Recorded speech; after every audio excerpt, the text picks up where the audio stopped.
Science has buried God, one atheist recently said to me dismissively. God is based on superstition, science is based on reason, which is inherently superior. Well, think about this for a moment. What do we need to do science? The primary thing we need to do science is the ability to trust our minds, trust our reason, trust our thinking. If you came to doubt that what was going on in your brain was reliable, then you couldn't do science or indeed anything. So a provocative question for you. If atheism is true, what is thinking? What is reason? Well, the answer has to be that it's merely a chemical process. If atheism is true, if there is no God, what's going on between my ears right now are just chemicals fizzing, atoms knocking together. But if that's true, how can I trust my thinking? One of the most influential scientists of the 20th century was J.B.S. Haldane, and he once wrote this.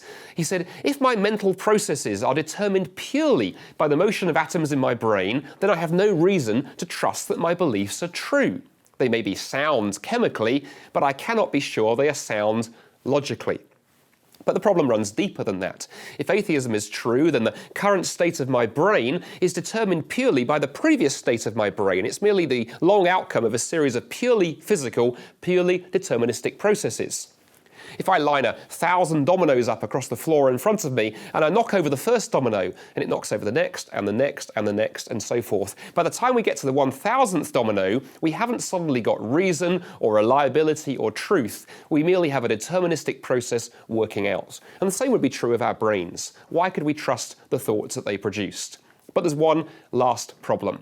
If atheism is true, then our brains are merely the result of millions upon millions of years of unguided evolution, driven not by a God who is a reasonable thinking designer, but driven just by natural selection. And natural selection isn't concerned with truth, it's merely concerned that you can survive and reproduce. The atheistic philosopher Patricia Churchland once wrote this. She said, "Boiled down to its essentials, a nervous system enables the organism to succeed in the 4 Fs. Feeding, fighting, fleeing, and reproducing. Truth, whatever that is, definitely takes the hindmost." In other words, evolution doesn't care about what you believe, and if your beliefs are true, it merely is concerned that you can survive. Well, stack those problems up, and we reach this conclusion. If atheism is true, you have no good reason to trust your mind. In fact, if atheism is true, you have every good reason not to trust your mind and to doubt the content of your thoughts. And thus we arrive at the great irony. If you embrace atheism, yes, you lose God, but in the process, you also lose humanity, lose reason, lose thinking, and lose the ability to do science in the first place.